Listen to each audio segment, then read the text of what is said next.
Alrighty, ladies and gentlemen, welcome back.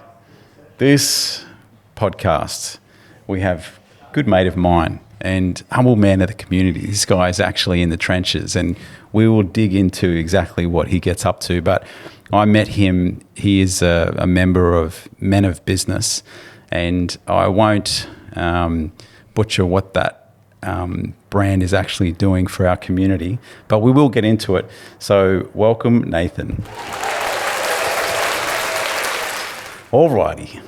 Hey, mate. Hello, thanks, mate. Thank you for the invite, mate. I am I'm really grateful to be able to tell my story. I think I hope that the viewers and the listeners enjoy this journey that we go on together. They will, mate. They absolutely will. And I think let's is this the first podcast you've ever done? Debut. Is it? Debut. Well done, Did mate. the hair for it and all. So yeah, hard to polish a turd, but this is what's happening, mate. This is what's happening. That's good, mate. That's good. All right, let's rip into it, man. Like, yeah. I think I originally met you. I don't know how many years that is. Probably like 7. Well, the school kicked off in 2020. Okay. So we would have, the first interaction with us would have been around 2020, 2021 with Brody. Yeah. I guess Men of Business Academy, mate. That's a school for disengaged year 11, year 12s. Yeah. And again, this year we've just entered the year 7 realm, which is really exciting, really challenging, really exciting for us. Just talking to Addy just before, as of probably next term, we'll have 300 young men. Yeah, like 2020 we opened with 9. Wow. Now we're at 300.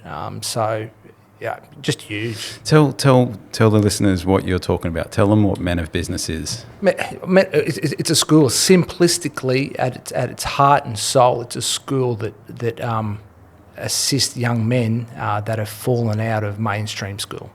That's as simplistic as it gets. We work vastly different to mainstream schools. We have a set of values, a set of pillars that we adhere to, and the boys are treated. Again, this is I'd never have a bash up on mainstream system, because we need a mainstream system, right? That it is there for the mass. Mainstream schooling, yeah. It's there for the masses, and it does an incredible job for the masses. However, there are so many young men and women, and young girls that fall through that system for whatever reason. We talk about disengagement. That word disengagement has so many meanings and different. Disengagement means different things for different people. Yeah. We try and meet those young men where they are. Yeah. When they come into our space. Okay, and so it's for young at this point. It's just men, right? Young boys. Young men. Young men. So year 11 and 12. Yep. Initially, term 2 this year we started year 7. Yeah. Wow. Yeah. So 11, 12 and 7? 7, yeah. So, it's a weird setup. Our 7s will be the first, but this is the exciting part about it, I suppose. Our year 7s will be the first to go from 7s to 12s. Wow. Yeah, so we'll add a year every year from now on. Wow. Oh, that's cool. It's amazing. Yeah. It's amazing. But like everything, growth, it's exciting, but there's also some challenges. Massive amount of challenges, you know what I mean? So particularly with our cohort of young men, they've got some challenges in themselves. So let me try and frame this up. So it's like where the schooling system fails, for the better term, like it's these boys that fall out of, or they become disengaged with the schooling system, and then they would find Men of Business. And then you basically take them through their 11 and 12 schooling. That's basically but basically that is it. We offer everything that a normal school offers for a young man, except for ATAR, direct entry into university. But again, like there is so many ways that you can earn education these days, other than mainstream school. The options are just endless Ooh. for our boys, just endless. Keen to unpack that a little bit, actually. Vocational, it's endless. Okay. It really is. And when we dive deep into it, I've got a 16-year-old who's going through it at the moment, and it's just endless. Okay. That you don't have to do the traditional subjects and stay and get an ATAR or a QCE for success. That word success, again, for mainstream school is so much different than the meaning for success at mainstream school is very different to the meaning of success at Men of Business Academy. Right, life, and very different. Yeah, awesome, mate. All right, well, okay, cool. Let's go back then, and tell us how do I get that? Yeah, like where are you from originally? Yeah, I'm Goldie, born and bred, mate. So, that's born in Nambour. Came down, I think about 2. Okay. Lived at Paradise Point. Yeah. Mum and dad. You must be one of the first models, mate, of Gold Coast, like back then. Mate, there's not many of us about, right? Like what year are we sort of talking here? I was born in 1975. Yeah. Okay. So we would have been probably, I reckon, 78, 77, 78, probably down Brisbane way. Then mum and dad ended up on the Gold Coast at Paradise Point. Yeah. When I was in year 2, bought a house on Hope Island. Right. Now, okay, some people go to me, oh man, you must be really wealthy, living on Hope Island. Mate, seriously, they don't understand what Hope Island was. It was the arsehole of the earth, mate. No one wanted to go to Hope Island, mate. Hope Island was just swamp, mangrove, cows, dairy farm, massive dairy farm out there at the moment. When we were there, no utilities, so we had dirt roads. Yeah. There was we had water tanks. Yeah. So it try to explain to people what Hope Island was back then, and what it is now. Yeah. Just incredible. And Mum still lives in the family home. Oh wow. Oh yeah. Again, right now it's at Santa. So we live in Santa Barbara, which is like a little pimple on the hill between Central Cove and Hope Island Resort. Right. So it's ideal. Mum loves it. She's got it's a fantastic place, but again, very different to what it was and what it is now. Oh, I can imagine. Yeah. Yeah. One way in, one way out. So there was no bridge to Paradise Point. Yeah. The only bridge was to the M1 on the western side. Right. And then to get to Runaway Bay, you had to go M1, which again wasn't the M1. No. It was like a two-way highway up Brisbane. And then Brisbane Road into Runaway Bay. So that was, it was nuts. Wow. Yeah, I could only imagine, mate, back then. It was nuts, yeah. Wow. So born and bred, went to Coomera Primary, Coomera High.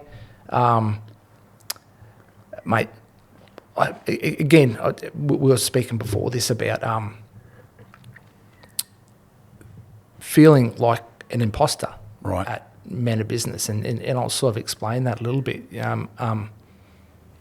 I had a blessed growing up. Okay. And I'm in a position where I sit with and hear stories about kids that are having an extremely hard time, whether it be at home, whether it be at school, whatever the environment is. I hear stories on a daily basis about what these kids are doing and how hard it is, and I sort of sit there and sometimes it's really hard for me to be with them, right? Because my growing up was a privilege. I was a privileged child. I'm happy to. We didn't have a lot, but what we had was blessed. Mum and I had a functional family. Mum and dad.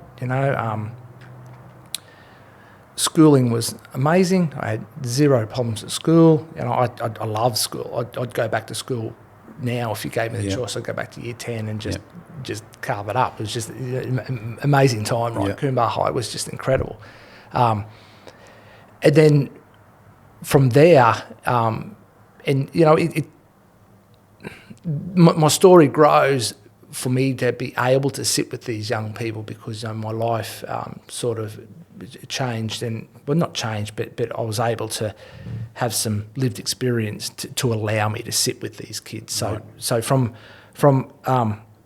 high school, I played sport. So again, really grateful, blessed. I was a decent player at rugby league. So you know, I out of high school, I essentially was a professional rugby league player up until, I want to say 25, 26. Right. That's when I got into the police force. So, right. So as a 26, I entered the police after a stint of professional rugby league, and then from there, I was in the coppers for 16 years. Right.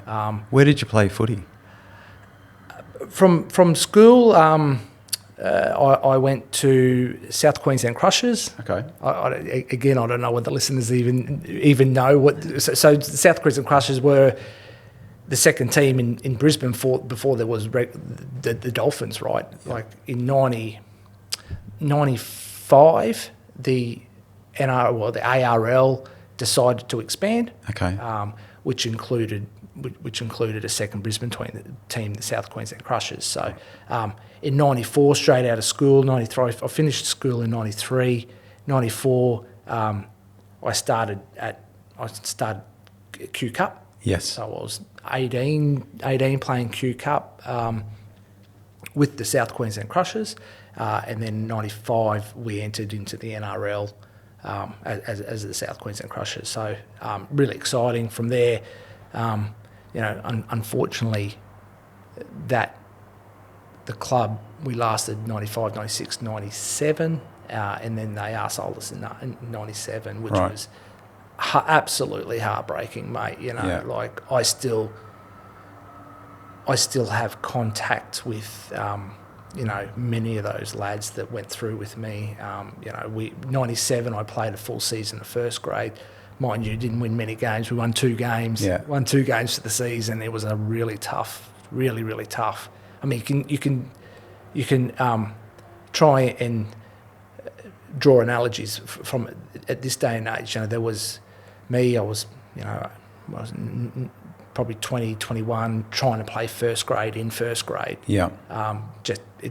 And you know, the resources that surrounded us wasn't great. Yeah. And there was probably about 14 of that group that were around that age, and we were just getting towed up. Right. Week in, week out. It was a really tough. Yeah. Really tough time. So after they got rid of us in 97, I went to St George in 98. Played Reggie's for St George. Unfortunately, I didn't get the opportunity to play first grade for St George. The great Nathan Brown was in front of me, so I was playing at that time. I was playing 9 hooker, so he was embedded in that, and like so he should have been. And then 98, I left probably 3/4 of the way through. I went to England. Okay. Played for a great club over there called Keighley Cougars, and then I stayed in England for 4 or 5 years. Okay. Came back in 2002 to start my journey in the police force. So, Okay. Yeah. So how old were you then, roughly? I would have been 26, I reckon. Yeah. Wow. I reckon. Okay. I reckon 26. So, Yeah. so I essentially retired from league in 25, which was yeah. Again, during that time too, Blake, you know, I fell out of love with the game because the Super League war was. That's right. Yeah, That's right. Yeah, so it was a really well for me. Look, it made a lot of people a lot of money, and people can argue whether it was good or bad, whatever. You know, it changed the environment at that time. What happened there? Can you shed light? Yeah. So I remember it like I'm Dubbo, New South Wales, so Yep. footy town, and I do remember that coming through. Yeah. So again, don't quote people probably yelling. It wasn't that year, but it was around. It was around then. It was around '93, I think it all blew up, and John Rebo or a consortium from Fox Yes. identified that the ARL were essentially, monopolising rugby league, Right. and they formed another competition called Super League. Yep. So there was Super League and there was ARL. Yep. So and they were warring factions. Like Yeah. it was a proper war. Yeah, okay. I remember the QRL came. This is a really funny story.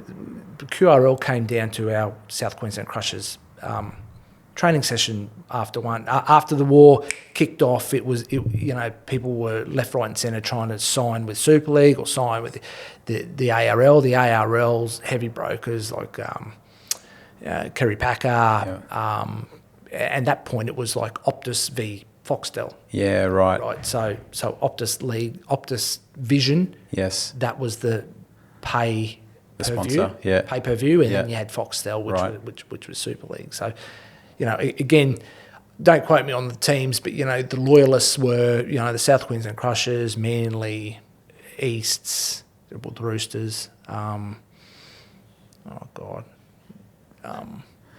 We're going back. Yeah, South Sydney, Yeah. North Sydney, and then you had the likes of Brisbane Broncos, Canberra Raiders, Canterbury. They also had a team, out of Perth, out of South Australia as well. So anyway, it was war. The ARL were trying to sign heaps of people, Right. And the Super League were trying to sign heaps of people. Right. Clubs first, and then the Players. players came with the club. So it was ruthless, like ruthless. Anyway, so back to the QL came down with these all to our young lads, these 10-year deals for 10 grand. Sign here, Right. Sign here, 10 years, 10 grand, and we'll put the 10 grand in your bank account, mate. All these young lads were just going, mate, give me the pen, man. So they locked them in for 10 years. Again, it had nothing to do with the 10 years and the money. It was just that the ARL wanted to get as many players on their books as possible, right? Yeah. That was their philosophy. Anyway, God bless my old man. I brought the thing home and he said, "Oh man, honestly, let's go and knock on the door of Super League." Okay, no dramas. So he did what he had to do, and I don't know how he did it, but within about a week, and at that point, it would have been 94. So I'd played Queensland school. I'd played Queensland schoolboys, but I'd played Queensland under-19s. Yeah. So I had a bit of a reputation, I suppose, at being half decent. Yeah. And then I was also playing first grade in the Crushers, so I had a bit of recency about me. And so, long story short, we go into Ansett. Okay. Ansett terminal. Yeah. No, Ansett's no longer, obviously. Yeah. So we go in the Ansett terminal, and I'm walking in as a great mate of mine, Travis Norton's walking out. Like Travis Norton, again, State of Origin legend. Yeah. I think won a premiership with Canterbury as well. And I'm just looking at him going, and we just pissed ourselves laughing as we were going in and out. Anyway, I sat down with a table like this. Dad's next to me. Michael O'Connor's is across the table, so he was a negotiator for Super League, right? So Right. Anyway, we're sitting together, and he goes, "Well, what do you want?" And Dad and I just go, "Wait, mate, seriously, I don't know. We've got no idea. This is my resume. What do you want to give me?" And he said, "I'll give you 20 grand sign on now, and we'll give you 60,000 for the first year's 80 season, 80 for that." And mate, couldn't get the pen in my hand quick enough, mate. It was just an insane amount of money for Wow. for a 19, 20-year-old, right? Back then too, mate. It was insane, right? And Probably like equivalent to 200 grand or, who knows? Yeah. Who knows? But it was the So I signed it, but the funny thing is, I actually never ever played for Super League. The long story of it was that I actually won a premiership with the Crushers in '96 in an under 21 comp, nationwide comp, and then I didn't get picked up. So what happened with Super League is that they had their teams. They had their teams, and they had their top 25, and all their teams would pick their top 25, and then that was their squad. So the people that didn't fit into that top 25 anywhere were put in a pool, and the writing was on the wall that they were probably going to send us overseas. Okay. So luckily enough, I loved South Queensland Crushers. It was an amazing club, and I've got some lifelong friends there, administrators and coaches and players. And because I was a decent human being, I asked them whether I could just if they could give me the same sort of money, and the deal was done. I reneged on the Super League contract and signed back for the ARL. So it worked out in the end. However, the year that I was supposed to, 97, it was the 60 grand, and the 98 was the 80 grand. Right. I didn't see any of the 80. Well, sorry, when they dissolved the Crushers, I think we got 30 cents in the dollar. Right. So right. I think if I had stuck to my guns and stayed with Super League, I probably would have ended up over in England. Right. But I probably would have got the money. Yeah. But I would have lost a lot as well. I probably wouldn't have won a comp, and I probably wouldn't have played first grade. Yep. The amount of first grade games that I did. I mean, I played 25. Yeah. So, not massive numbers, but, it's 25 someone else hasn't played. Yeah. So, extremely proud of that. But again, it's just one of those really... and again, I digress, and it was back to my point. I wasn't enjoying league at that time. Right. Yeah. Because of the war, the people,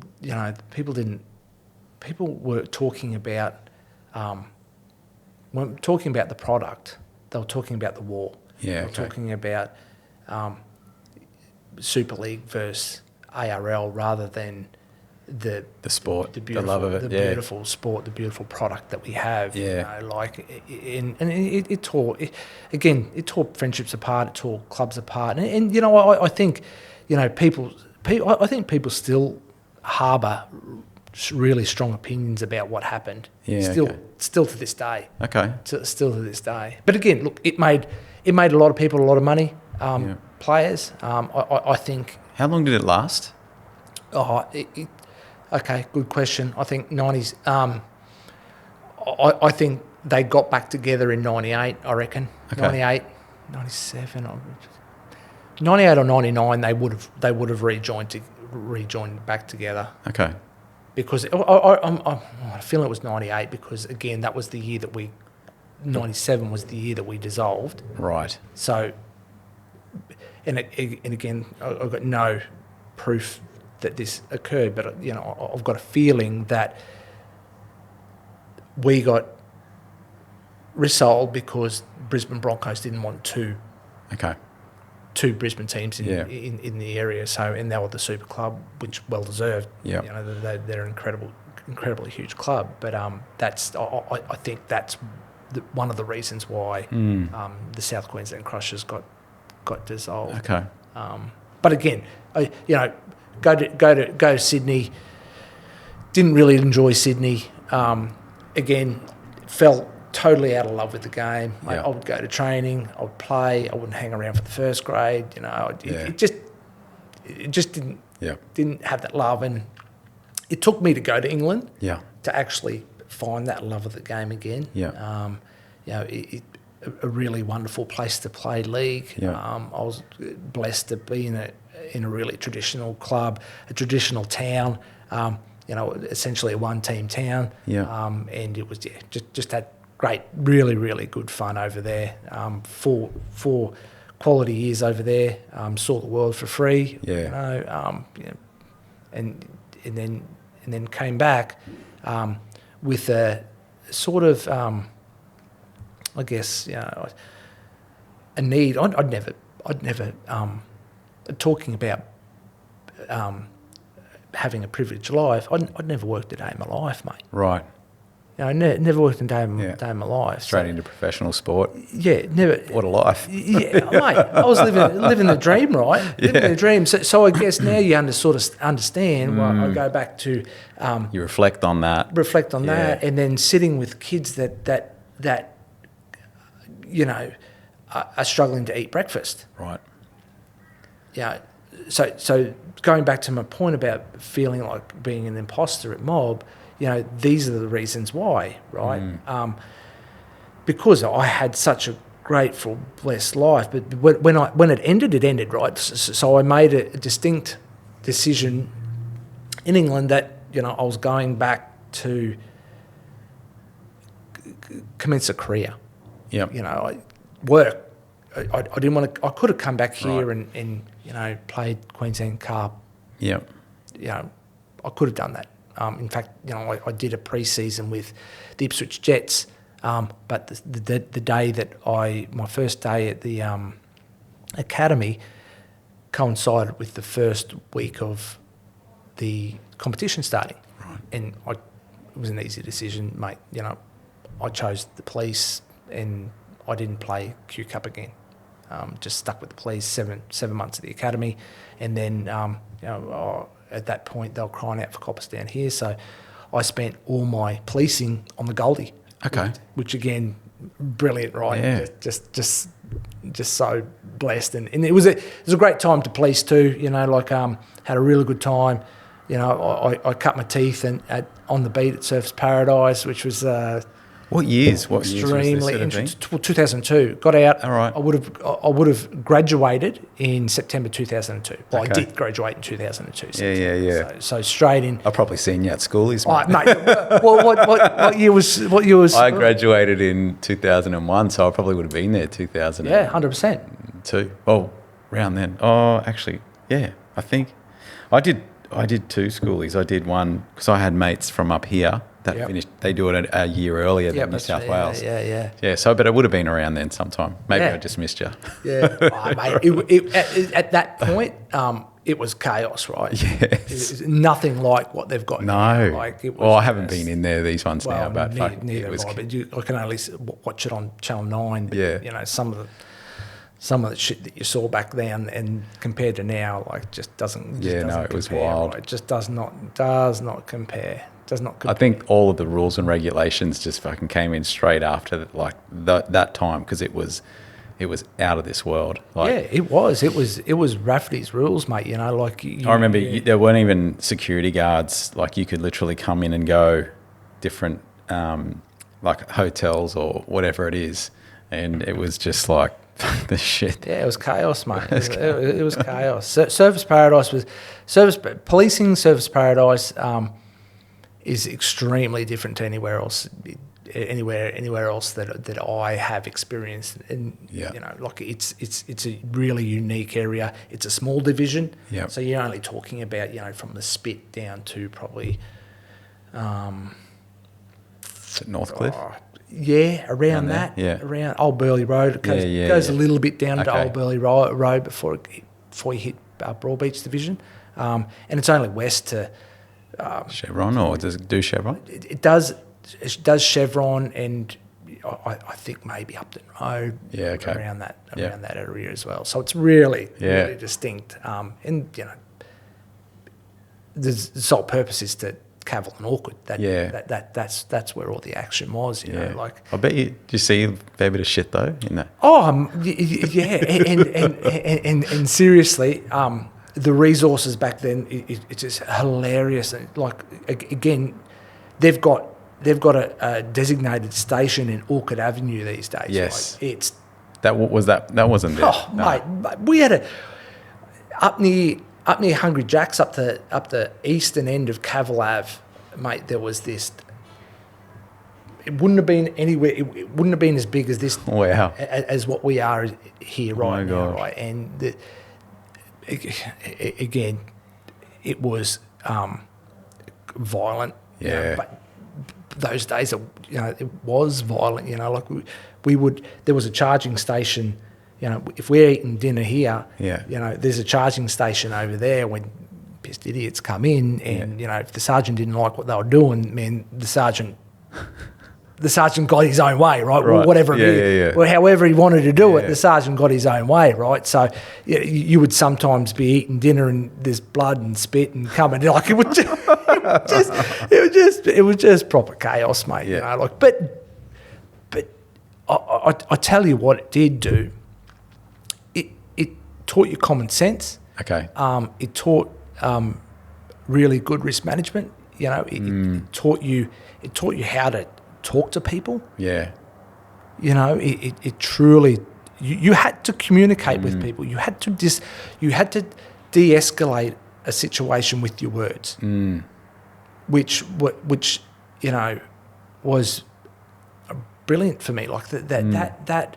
And again, when I look back at it, you know, police officers don't do themselves enough justice with the skills that they've got. Okay. You know, like I have so many really wonderful friends in the police, and you know, like they don't do themselves justice, mate. They are wonderful human beings doing one of the hardest jobs that you can do, and under really awful conditions. Yeah. You know, the shift work.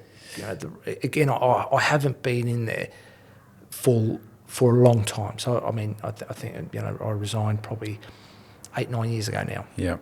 So I haven't been for a long time, but I can only attest for what I've heard through other friends, and you know, like again, it's just I think it's the same. It's the same issues, but it's exacerbated very much so because of social media and you know, again, I think people are more violent as well these days for whatever reason. Yeah, I think they lack.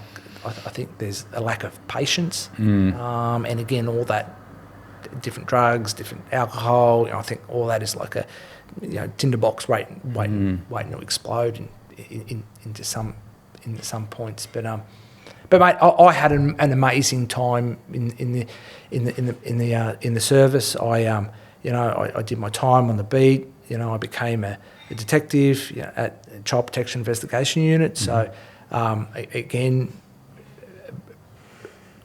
going back to mob, these are the years that I had lived experience, so I could sit with kids that have been offended against. Yes.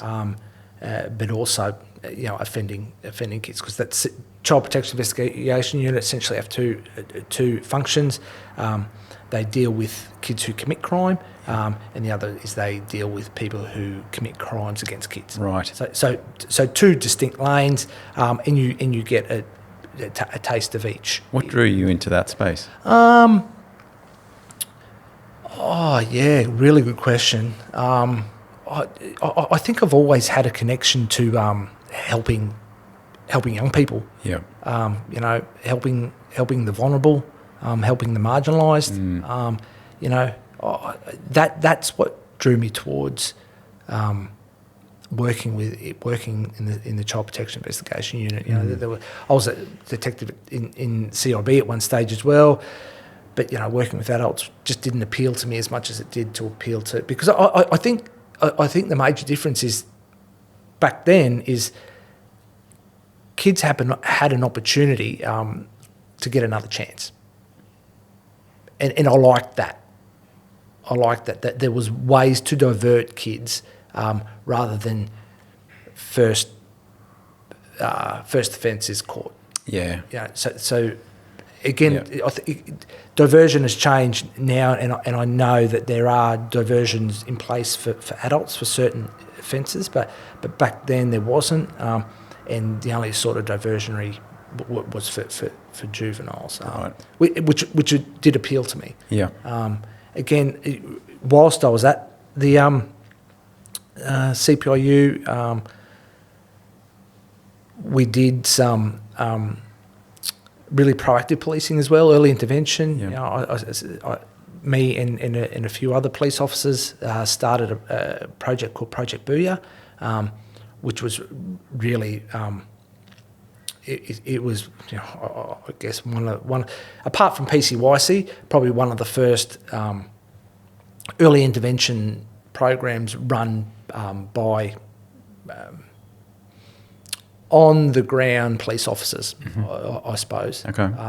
You know, and it was born out of it was born out of an address in Coomera, and this address had recidivist offenders, and it was a Department of Child Safety resi care house. I don't know whether you know the term resi care. So resi care is residential care. Yeah. Is where Department of Child Safety, if these kids don't have the opportunity to go into foster care, Yep. they go into residential care. Right. And there was a particular care house, resi care house in Coomera, which seriously, man, it was next level. Like that, for whatever reason, they had designed it like a jail. It was like a cell, so that the youth workers and case managers would sit in like this little glassed area, and then they would have bedrooms for these kids off. Right. Like it was. So a resi care home. So is that like publicly owned or was it government owned? No, the government subcontract resi care Right. out to places like Caspar, Anglicare. Gotcha. In big NGOs. Yeah, So yeah. they build purpose-built houses. Yep. Cool. And, I gotcha. And Department of Child Safety would pay them to run Yep. run the resi Gotcha. care homes. So I guess young juveniles, young lads, young males, females would stay in these resi care homes. They would commit crimes. We would go and get them from the resi care home, take them to be questioned, and then, you know, if we had to go to the watch house, we'd go to the watch house. Mate, they would beat us back to the resi care home and commit more crime, Right. whilst we're still at the watch house. Yeah. Right, just bizarre. So again, like me and another police officer, you know, designed a program to try and assist the Department of Child Safety kids. Yeah. Project Boo is still running now. Oh, wow. Yeah. Oh, man. Yeah, it's Hats off epic. to you. It's epic. Something that I'm really proud of. That it's still kicking goals. It really is kicking goals too. So yeah. So I guess for some reason there's always been that Connection there with the younger. Yeah. with the younger, and having that background has allowed me to sort of step into, when I'm talking about, you know, back to being an imposter, I then can reflect and go, well, no, you know, you had a blessed and privileged life, but you've also been able to have some tough conversations with some and in some tough areas, and with some young people who have had some, you know, massive amount of trauma in their life. So, you know, I can reflect and I can hold the space for these kids, you know, through lived experience. And again, I think and going back to, you know, police officers, you know, the only reason why I left the police is because of the lifestyle in it. You know, I didn't want to do light work anymore. Yeah. I didn't want to do weekend work anymore. I still liked. When did you start your The family? work. Was it around then?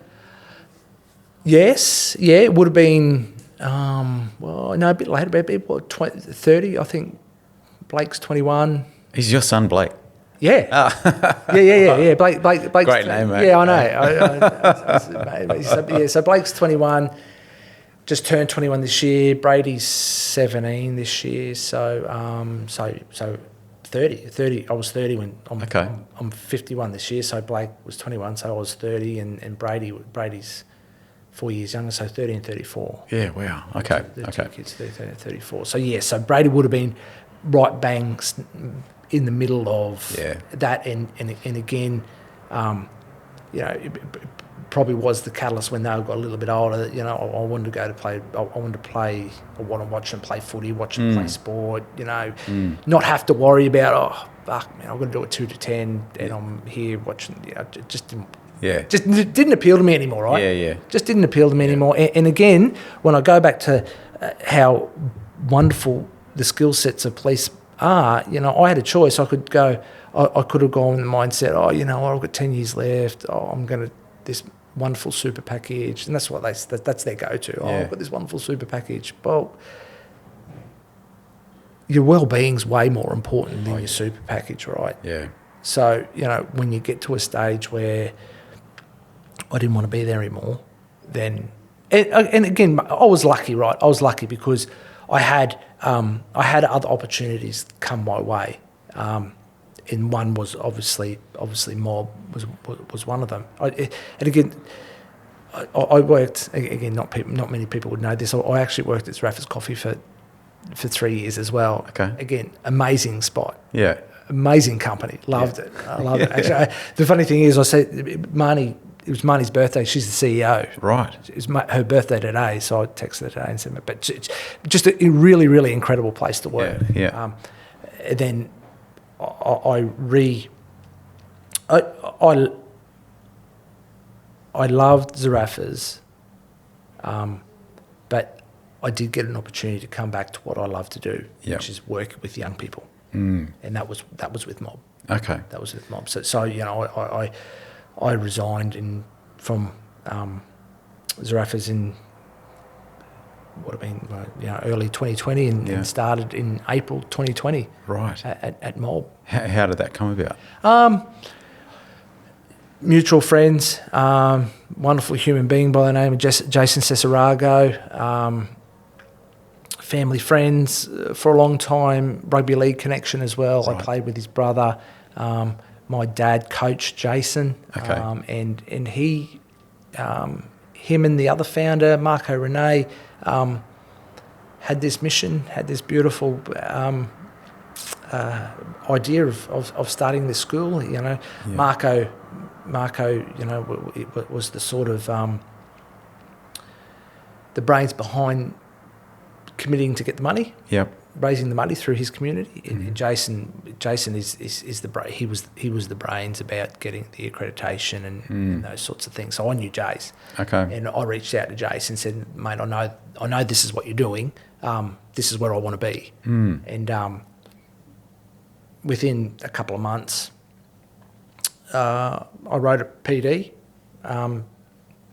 Him and Marco liked the PD, and it went from there. I'd love to know what that PD looks like now, though. Like, I haven't kept it, right? So I'd love to know what it was there and now what it is now, true. Right? That would be hilarious. Yeah, it would be hilarious. So when was that? That was 2020. 2020. Okay. Yeah, 2020. 2020, and like I said, we started with 9. And Brody. Was he one of those? Brody would have been really close to one of those, mate. Okay. 100%. Yeah. 100%. Brody Burton went through Project Booyah. Okay. Yeah. Not when I was Brody there. gets a couple mentions on here. Shout out, Brody. He can call me whenever he wants. Yeah. Other than a reference. Yeah, that's right. And we both know what we're talking about there. Yeah. We won't embarrass Brody. Yeah. So that's where it started, man. That's where it started, and again. You guys have had crazy growth. Oh, serious. So 300. We'll have 300. Yeah. 300. We'll have 300 the books. Yeah. As of August this year. Yeah. When did you go into the the spot up in Southport? It's the old Culture Kings building, isn't it? Or That's one of them. That you've just taken that one. Yeah, the original was 5 Nerang Street. Right. That's the original. Was that a bank or something? Was a bank, Commonwealth Bank, regional yeah. bank. So that's the original. We've been lucky enough to acquire the old Culture Kings. That's 7.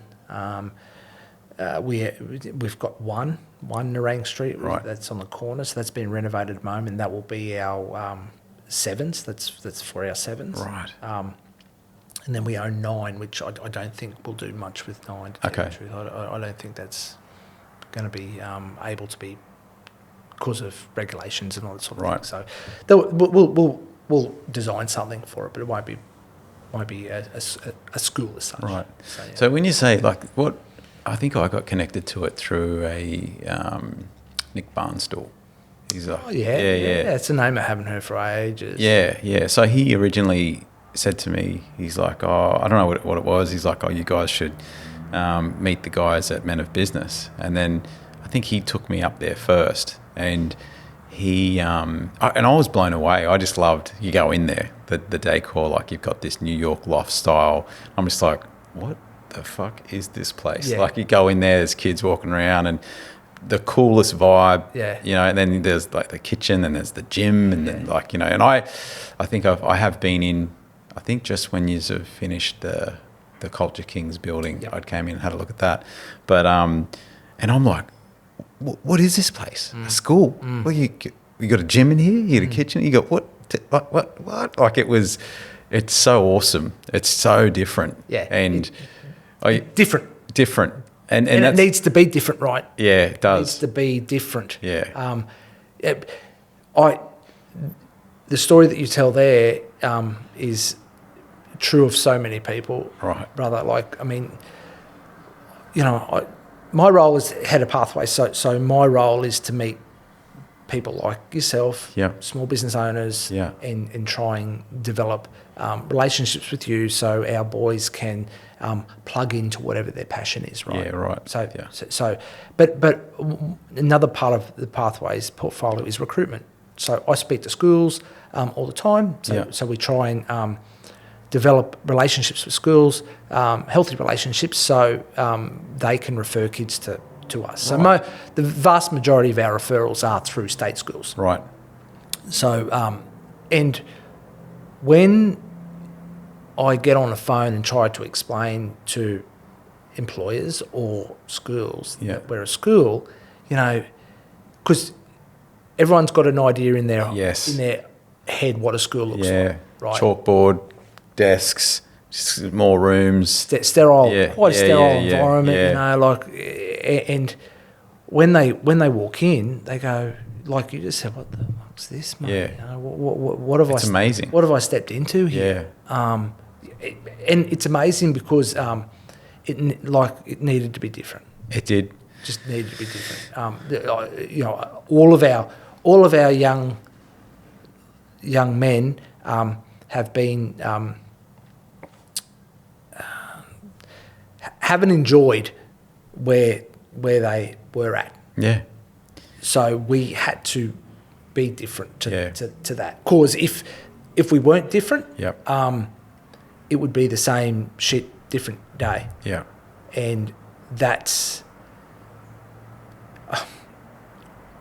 trust is the biggest thing for me, right? Right. And I think this is just not me. I think as adults we get trust wrong all the time. Okay. Particularly with young people. I think we just expect that because of who we are, that kids should just trust us. Right. And we've got no idea what these young people have been through. And again, like I sit with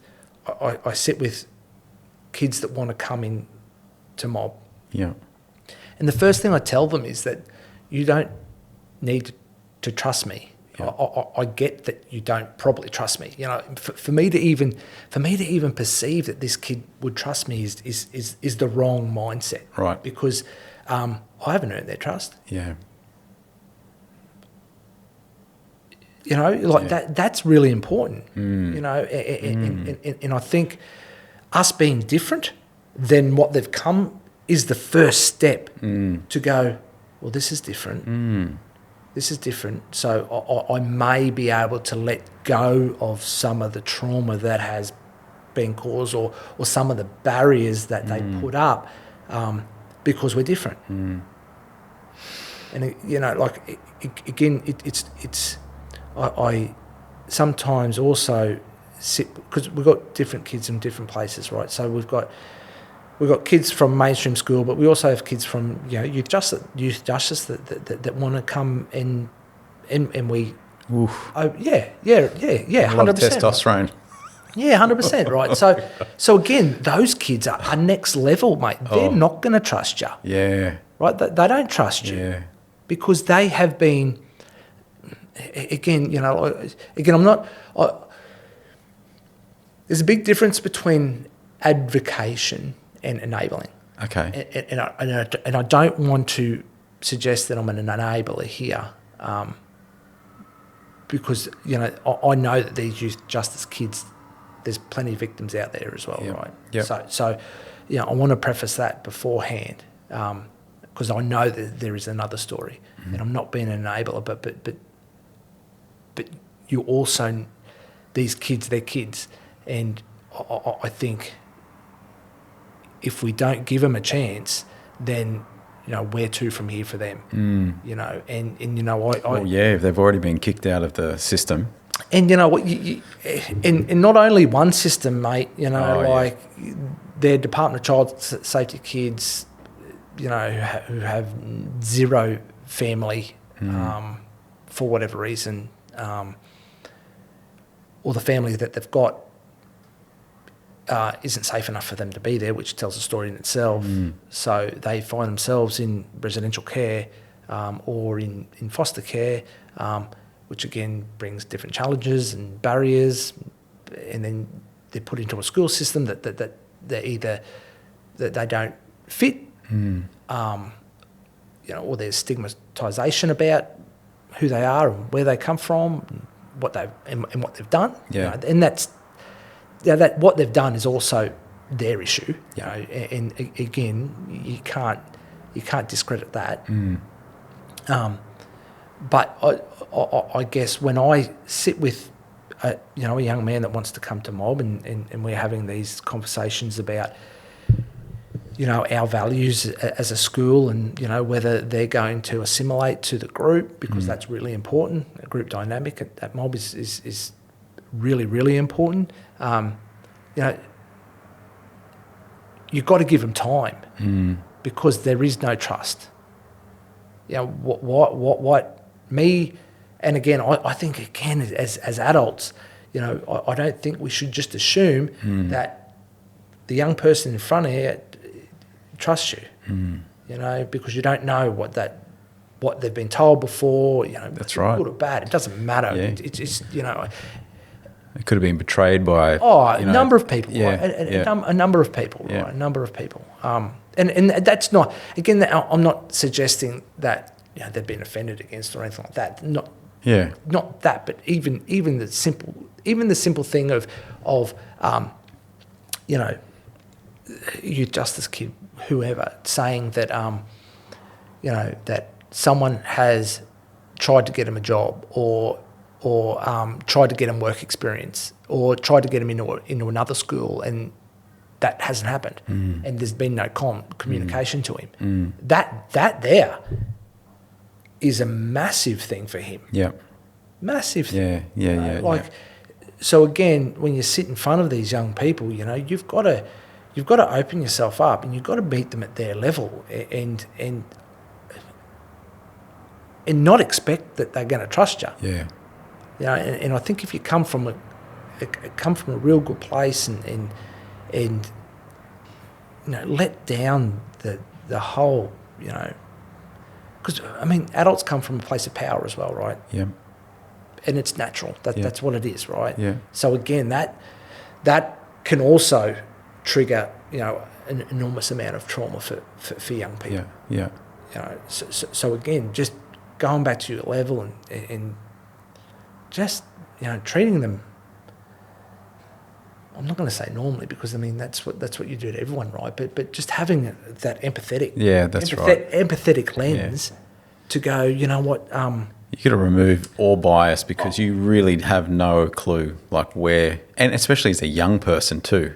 Like as an older person, you sort of think, oh, they've been through some shit. They've had time to figure it out. But as a kid, yes, you would never expect. No, you would never expect that this person in front of you. You know, and again, your neurodiversity. That also is just another level of complexity that we've got at the school, and what, again, another level of lens that you've got to go through when you're trying to break down some barriers with these kids. You know, like I feel though, mate, you guys are really, like, I feel it. Like the environment, I always say with anyone in here, like, shape the environment first if you want someone to perform. Or like the first way to greatness is like create the environment first, right? Because if you're in a shit environment and you're trying to succeed or perform or do anything, fucking how hard is it?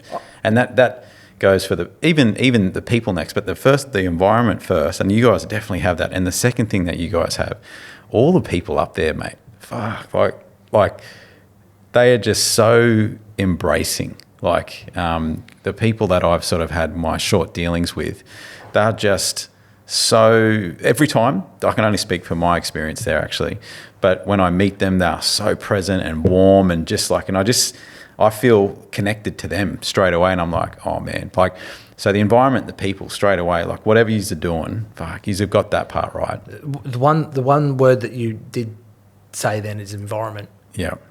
Like seriously, yeah.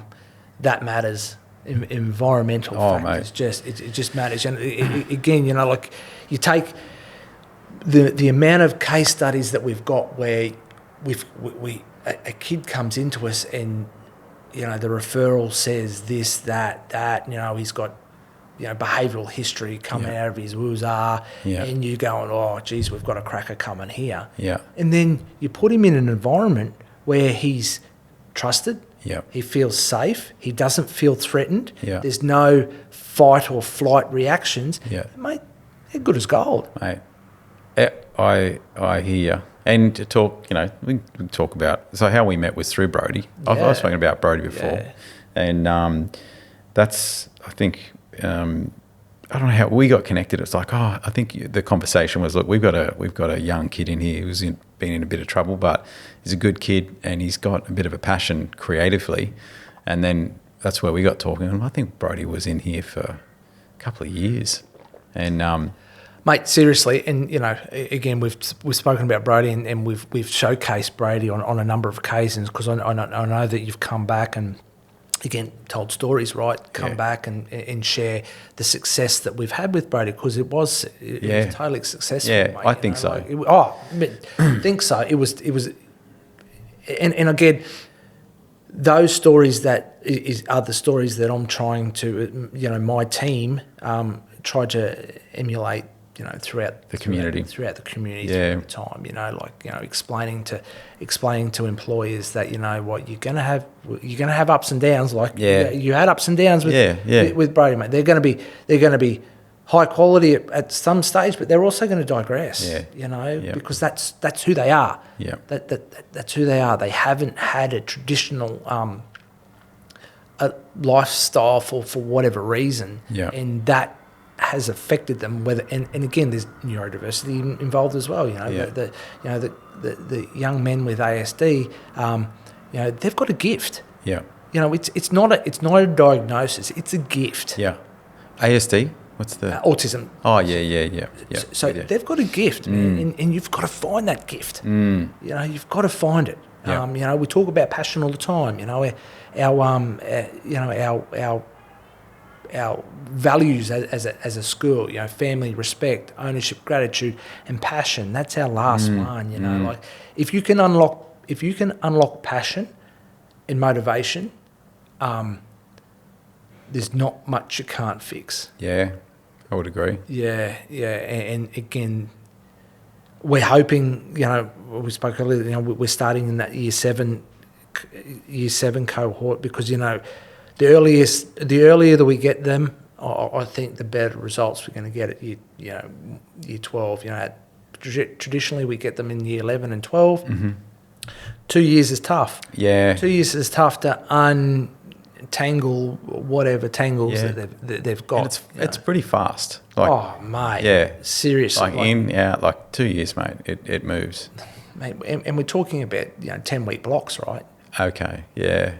Yeah. Term's 10 weeks. Yeah. Then there's 2 weeks, 10 weeks. Yeah, So yeah. It flies. Yeah. And again, trying to tell these kids that how quick it goes is sometimes just goes one in, but they haven't got the capacity to realise. I remember back when I was a kid, mate.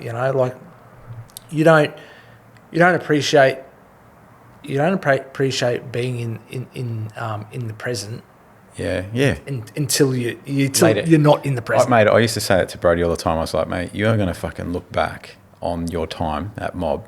And I was like, you don't see it now. Mm-hmm. And I also said, and here, working here as well, I was like, you will look back on it and just go, fuck. Yeah. How awesome was that? And I was like, what I would give to have gone to a school like Mob. Yeah. And I'm like, and the people there. And I was like, mate, but you just don't when you're young. You don't see it until later. Right? No, so. And a part of the Pathways portfolio is alumni nights. So, and that's the time when you do get appreciation that, you know what, they did get it. Yeah, okay. They did get it. Yeah. They come back and they're, so they're 2020, so we're being live. So there's crew, including the likes of Brody and Nath Young, who have now been out for 4 or 5 years now. Yeah. And they're just starting to get it. Yeah. Just starting to get it. Yeah. Which is okay. Which is okay. The seeds have been planted. That's right. The seeds have been planted. Whenever they use those seeds, is that place of joy, I suppose, that place of joy, which is really, really incredible. What do you do about, I'm sure you find this a challenge, right? Because there's only so much you can do with these kids in the day, and then they got to go home to this environment. Do you guys do much with families and things like that? Where does it stop and start? Yeah, if I was to reflect, we don't do near enough in that family space. Yeah. And there's, I suppose you could make up a myriad of excuses for that as well. We're funded as a school. That doesn't. We haven't got the resources. Blah blah blah blah. We could do that, but the mere fact is, Blake, we don't do it. Right. We don't do it near enough. Yeah. If someone reaches out, 100%, we'll stop everything and run at it. Okay. And go hard at it. But proactively, no, we don't do enough work in that space at all. We've got wonderful psychological two psychs that work at the school. Yeah. They do a bit of stakeholder with parents and kids. Yeah. To a lesser extent, I do some stakeholder work with parents and kids and employers when things go pear-shaped in the workplace. Yeah. But not nearly enough. What's the majority of buy-in from the parents? Do you sort of have them going, I don't trust you guys, or are they fucking do whatever you want, or what's the majority? What's the attitude? That's a tough one. It differs. Everyone's different. Everyone's different. Yeah. We find in the year sevens, and again naturally, I suppose, because they're younger, right? Yeah. The buy-in's huge. Yeah. Okay. The buy-in's huge. I think it also goes in waves as well. So you'll have the 2024 cohort's parents were really bought in, but then you have the expectation that's going to be the norm, and then it drops away. Yeah, okay. And then it goes up again, then drops away again. And even between year 11 and year 12, there's a big difference between buy-in from parents. I think, all in all, mate, they're doing their best. Yeah. They're doing the best, mate. That's right. And I generally believe that. That there's probably others, there's probably case studies that would suggest that people aren't doing their best, but all in all, I think people aren't nasty, man. People want the best for their kids. They love their kids. I generally think that at times we could do better as a school, right? To assist, right? To assist, generally could. But again, that's quite a large undertaking too. It is massive undertaking, massive undertaking. Yeah. But again, I think it's one worthwhile generating. And again, it all comes down to resources and money, right? Yeah. And don't get me wrong, I would love to speak to anyone out there that's listening to this podcast to throw some ideas at us. Yeah, right. Of what could be done. What could be done, absolutely. In the community for the families. Mate, yeah. Absolutely. Absolutely. Do many, what's the process? Do they come in? And because I think that experience of coming into that environment and just seeing it and feeling it, and you just, I don't know, I can't speak for everyone, but I get it. I came from, I'd say the same, quite a privileged family, but growing up in Dubbo, I had some fucking rough mates and used to get up to some mischief, right? But my old man, I was fucking so scared. If that's where I could sort of, I drew a line, and I always see it. I was like, I used to push that boundary a lot, but I always thought, fuck no, I will get my ass whooped if I step over that line. And so, but so many of my mates, and that's what resonated with me with Brody and everything you're doing up there. I'm just like, I feel like I was one of these lads knocking around with all these boys, and that was, and Luke much the same. We're very similar like that. I don't have my dad anymore, and that's hurts a great deal, but it's the same thing. He was an extremely strong influence in my life. You know what I mean? Yeah. And sometimes you look back and you just go, are we can never be their fathers. That's not what you want to do. But you want to portray a really positive role model as a male. Yeah. Because the vast majority of our kids don't have a dad. Yeah. Don't have a positive male role model in their life, and it's so important. It is so important. Yeah. It's it really does matter, and like you said, it's that fathers are key. Yep. Key, whether it was the flogging and the kick up the arse, or whether it's just the presence, man. Yeah. I can remember just walking into the room, and you could feel Dad just going, mate, I'm going straight. Fuck. Fuck it. Yeah. But it was that fear when we were young that and it just shot through me every time something bad was in front of me. We did some bad shit. We got up to some bad shit, but that was always there going, oh fuck, or Mum was like, Mum, don't tell Dad. But so there was always that fear, and I look back at that and just go, that was so pivotal in my life to have that figure, that fear from that figure, because what else do you really fear? At that age, you sort of think you're fucking king of the world and you can take on anyone, do anything, and you don't give a fuck about anything. But that's what I do. I think there's that masculine male figure, whether it's your father, your uncle, or whoever it is that you respect, but they love you, and they'd fucking whoop your ass if you did something wrong. The whooping apparently comes from a place of love, right? Yeah. That's what it was. And going back to our lads that haven't got that positive male role model, is they're getting their positivity from, well, not even positive, they're getting their role modelling from such negative human beings, social media, or people that don't influencing them to do negative things rather than positive things.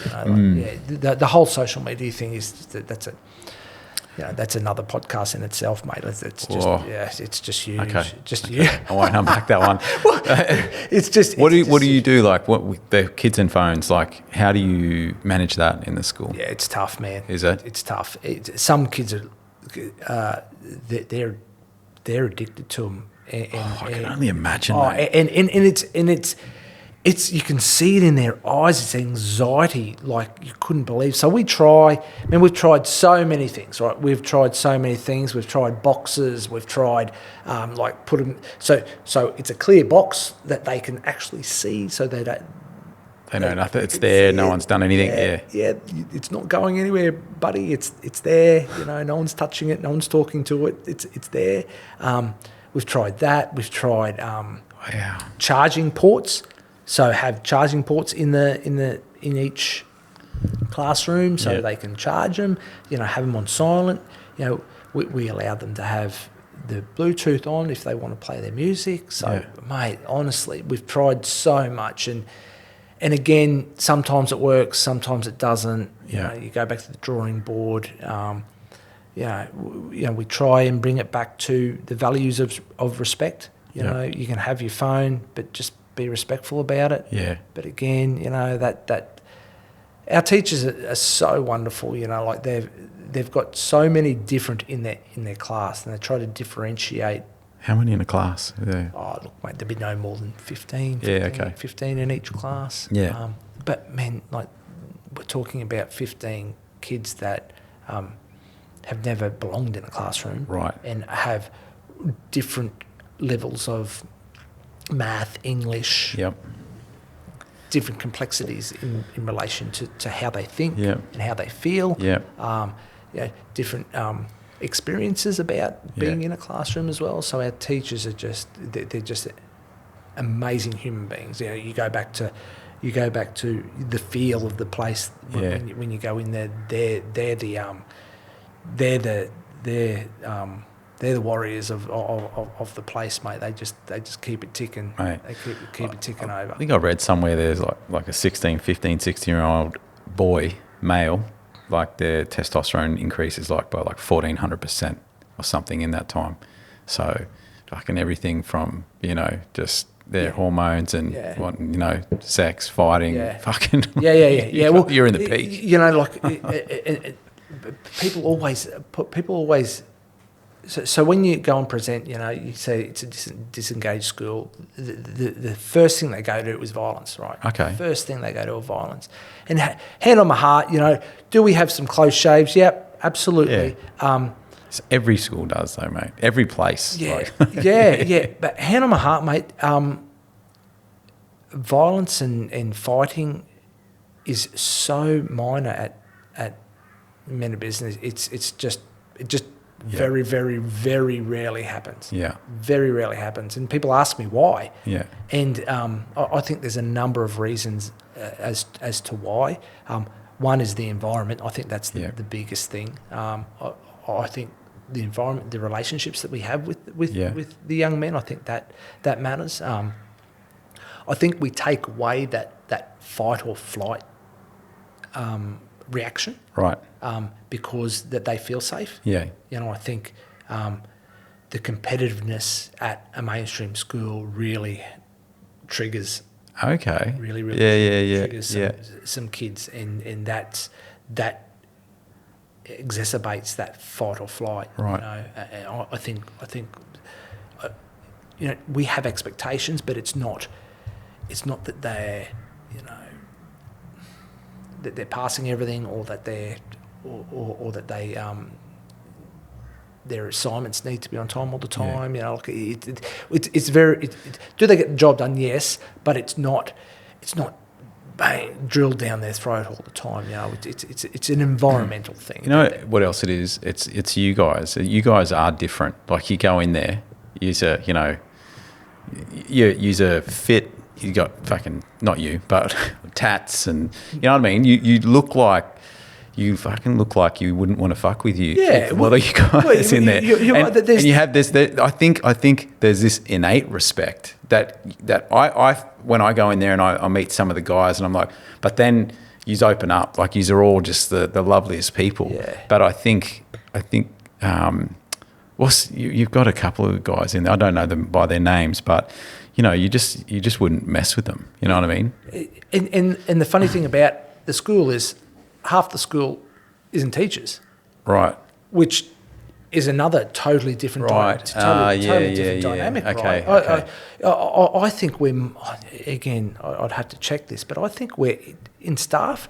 I think we're more non-teaching staff than we are teaching staff. Yeah. Yeah. Which again is testament to how we've how the school is set up. Yeah. And I think provides an environment where, again, I think mainstream school teachers essentially sit up here, Yeah. and students sit down here. Right.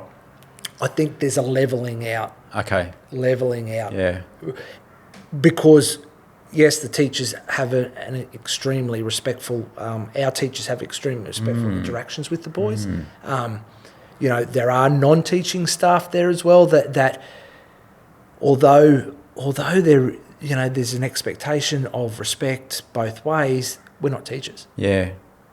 We're not teachers. I think there's something in the labelling or if I could speak to that, where my head went just when you were talking about that, I almost would see it as like it's almost old conventional school. It's like the environment of the corporate world where it's like boss, employee, but I feel like what you guys have probably got and cultivated in there, it's more family and like uncle, auntie, mum, dad, and there's that feeling. It's funny, I was talking to another mate of mine and a peer in business. He's got a big advisory firm, and he employs, I think, probably somewhere 250 people around that. And we were talking on the pod about, he said it's fascinating now, the young generation that comes through, where there was a generation, the older generation, where they got this grooming at home, and they got that, and then they'd come into the workforce, and then you would teach them like how to do their job, but they were professional, and they shook your hand and looked you in the eye, and there was an etiquette there that they learnt at home. And but he said it's crazy how many are coming through where it's almost like you've got to teach them that and be their parent as well. And I feel like, just as you were talking then, that's where my head went, and I feel like it is more family in there, like the vibe that you guys all have with them. Teaching them those transferable skills like you're talking about, being able to shake someone's hand, look in the eye, have a conversation. Like I spoke about Surf's Paradise, being a police officer. Talk to people. Yeah. Just talk to us. Yeah. Like there is this innate fear for them to just actually have a conversation with them. And, the other thing that we do differently, Blake, is food. Yeah. Okay. Food is our commodity, right? So we give the lads breakfast and lunch. Yeah, that's cool. Which is just a huge icebreaker, barrier taken away. If you have the capacity to sit down and have a conversation with someone over lunch or breakfast, that's just gold. Just gold. Absolutely. Those levels are just taken away. Yeah. Just totally taken away. That's something that you don't see in other places and other schools. Is that we all eat together. Yeah. There's something so bonding about that, isn't there? There's no question about that. Yeah. There's no question about that. Mate. And what's next for you guys up there? Because if you're going to bring this, how many in year 7? At the moment we've got 38. And 37, 38 in year 7. So we're bringing another 20 year 7s in term 3. Yeah. So we'll grow that year 7 cohort a little bit next term, which again will have challenges. So then. The plan will be to sort of grow by 50 each year, so those 7s, and then another group of 7s will come in, another group of 50, those become 8s, 9s, so that's the growth in the school. I don't think there's any great want to do mobs elsewhere. Okay. I think the board are pretty happy with our footprint in Southport in growing the school from 7 to 12 and doing that really well. I think there's growth, within the employment point of view.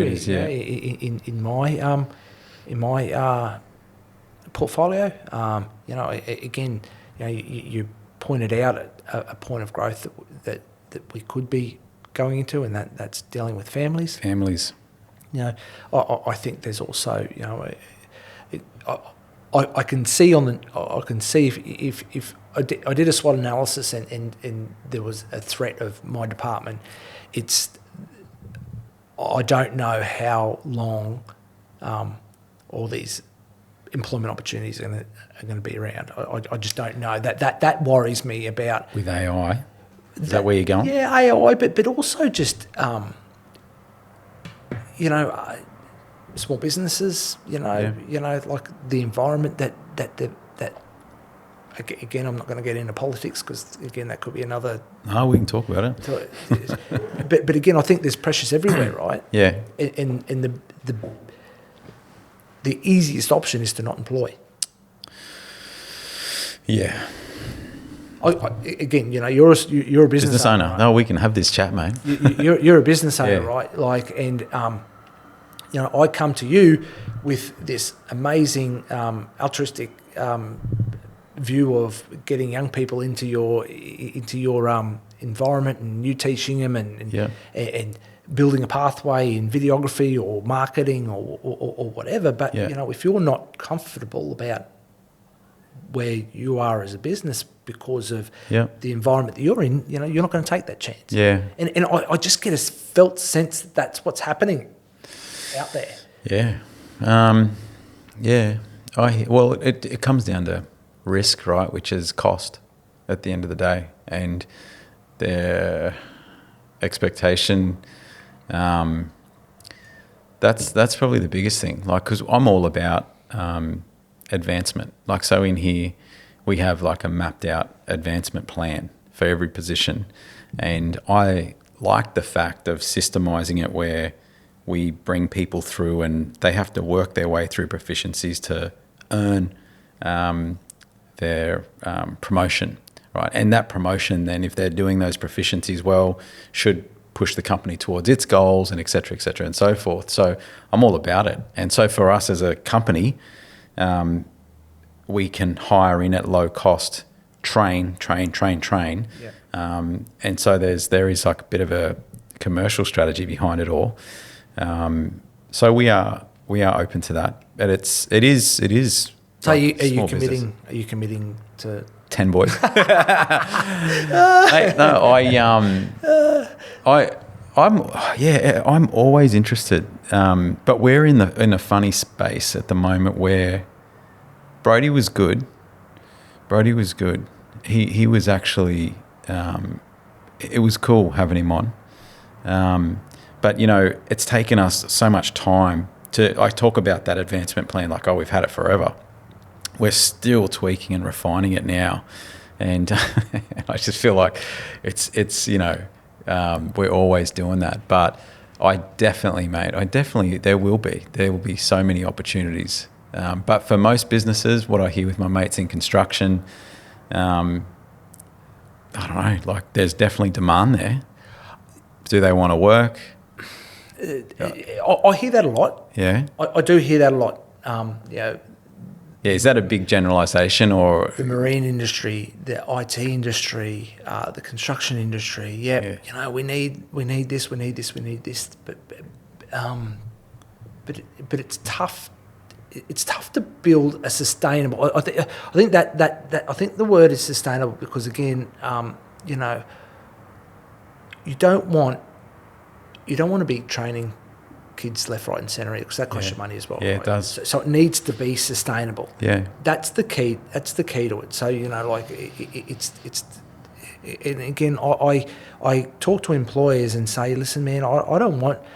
Well, it's not what I want. It's what the young person wants. They've got a passion for something, and we go and look for that for them. But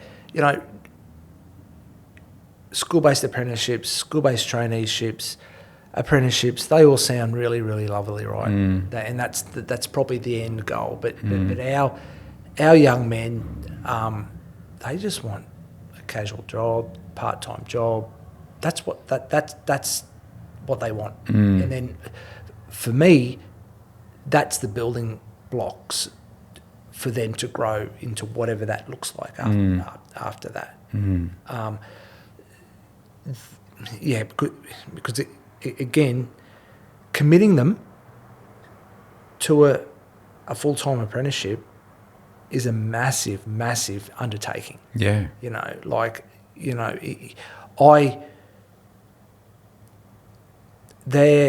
Where they're at, you've got to meet them where they're at, right? So I wouldn't be real confident, and again, this sounds terrible because, there's probably employers going, oh yeah, we need full-time, but I wouldn't be confident to say for any of our boys to go and work full-time as a carpenter or a plumber or something straight up. I think it's just setting them up for failure, to tell you the truth. Okay. So again, talking about staged entries, let's work on 2 days a week and then 3 days a week, 4 days a week, like that. That's the staged entry that I believe would work best for environmentally, for them because again, like we're talking about kids that have struggled in mainstream school, so that they've struggled with that structure, with that routine. Yeah. So again, you sort of need to, because you don't want to set them up for failure. You need to at least think about that. Think about that.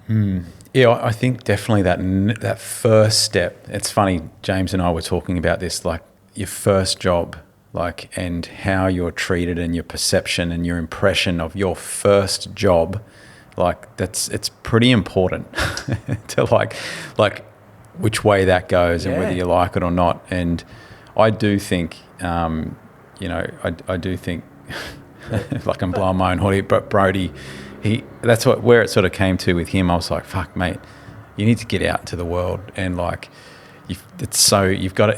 everything's not like this place, mate. I was like, you know what I mean? I mean, and perfect case study. My eldest, started a school-based cabinet making apprenticeship at school. Yeah, they're 1 day a week, mate. What do you reckon he was doing 1 day a week? Cleaning. Yeah, mate. Yeah, it took him 3 months. And he said, no, this is not for me, man. Yeah. This is not for me. So when you're talking about first impressions, I get it. Cleaning is probably a really important component to a job, but it's not the only thing. No, that's right. There almost needs to, it does need to be planned. There needs to be a plan of the business needs to be integrated. Right, like you're saying before, like they don't trust us and them, and we talk about it all the time. Like when we, like the business needs to be integrated. That's all I'm going to say. And then it's like you almost need to interview the business and go, okay, so when he comes in, he's not just going to be sweeping floors, is he? Okay, so tell me, like, you could unpack this, but what opportunities are there in the company? What do you need? What are the activities of this and that? And it's like, okay, cool. But I don't know. There needs to be a plan, and rather than just chuck them in there. And there needs to be buy-in from everyone. Yeah, there needs to be buy-in from everyone. And again, I think that's what we do really well in our department. Is that if we place someone, and you can attest to this, if we place someone, one of our young men, with an employer, we're with them in the journey. Yeah.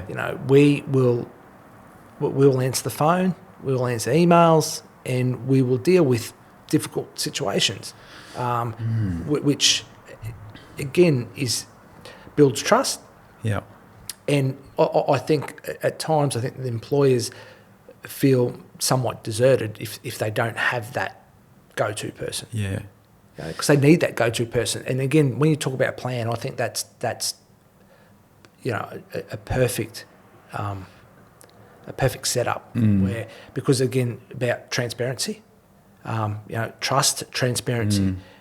This is the plan. You've signed up to this plan. And there's no excuses if come week 3 and everyone can be held accountable because week 3 says that you're going to start here 2 days a week, 7, 8, or 3p. Doing and that's your buy-in, and my buy-in is that week 3 we're actually going to get you on the tools. So if that doesn't happen, there's accountability. Yeah, there's ownership and there's accountability. Exactly, and exactly, like, because if there's that plan and the commitment where it's like, no, week 1 he'll be sweeping floors. Then what we're going to do is week 2, he'll do this, he'll get on the tools. And then by this, and then he'll be sitting in on our meetings, he'll be doing this, he'll be going and doing quotes on this week, blah, blah, blah, blah, blah, blah. That's the program. And it's having that plan. But then it's like, because business owners are always assessing the risk, the cost, right? They're always looking at, right, what's it going to cost me? And because the time, the cost of investing in there versus what's their return ultimately out of this. Are there any programs or anything like that the government does for? Look, they subsidise school-based traineeships, school-based apprenticeships. They subsidise. Well, we did that with Brody. Yeah, that was cool. Yeah. I wonder though, like, it's almost before that though, like, because you don't even know if you like them or you want them in, or they're going to fit, or they want to do it, or like there is that sort of that probation period, right, where.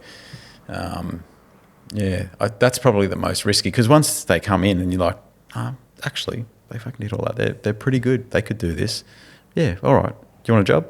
Like, so. Yeah, and look, I guess people would say, well, that's what work experience is for. But, again, like, work experience is work experience. Everyone should, again, there's a massive... people have got different opinions about work experience, whether it should be paid or not paid, right? We have families that say, my kid's not doing work experience if he's not getting paid. Yeah, okay. Which, again, is a really, really bizarre mindset for me, because, I think there's something in work experience, unpaid work experience, because... again, it shows commitment. Yeah. It shows a buy-in. Yeah. It shows a start. Yeah. It shows something. Yeah. Again, I don't. There's a limit to it. Yeah.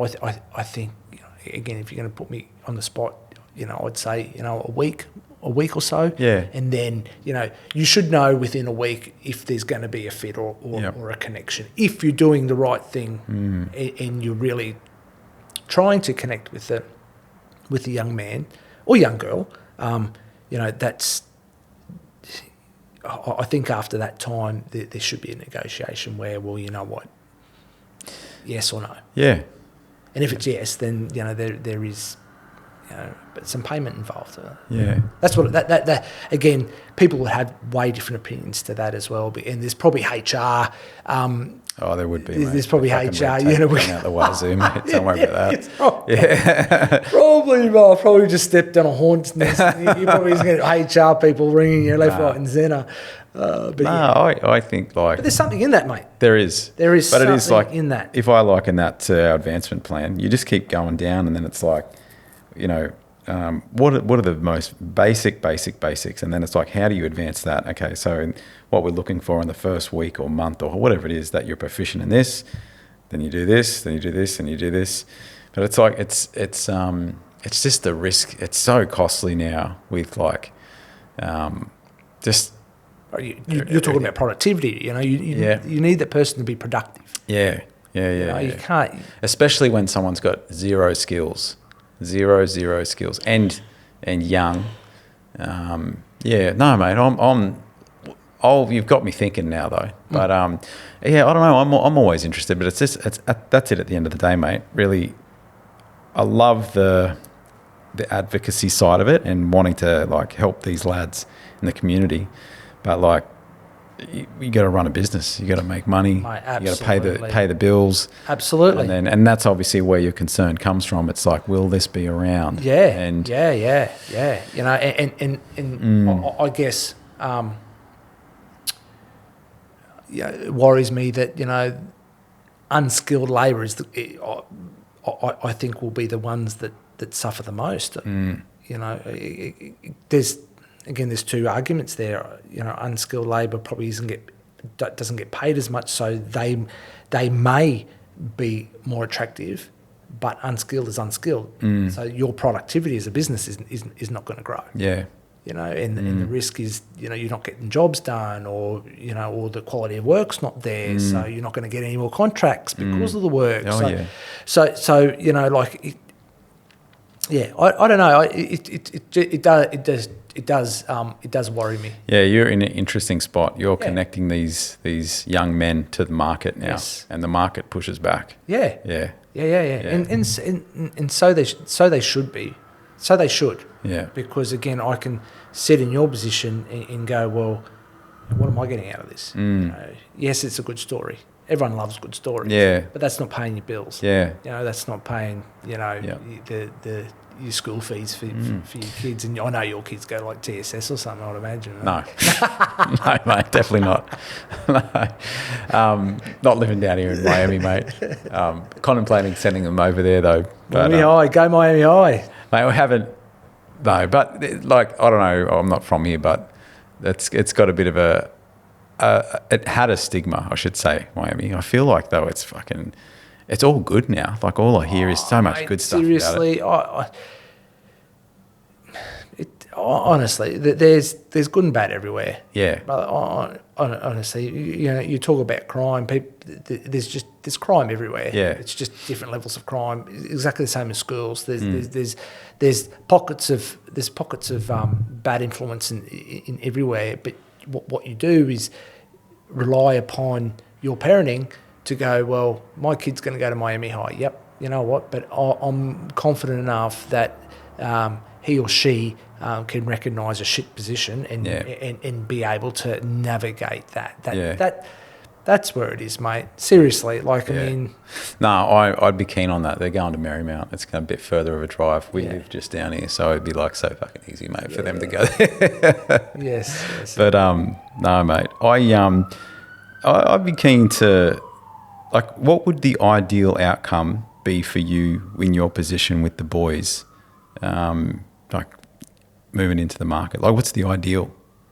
Like I said, mate, if I can generate casual part-time jobs for these lads, that's the ultimate goal for me. Okay.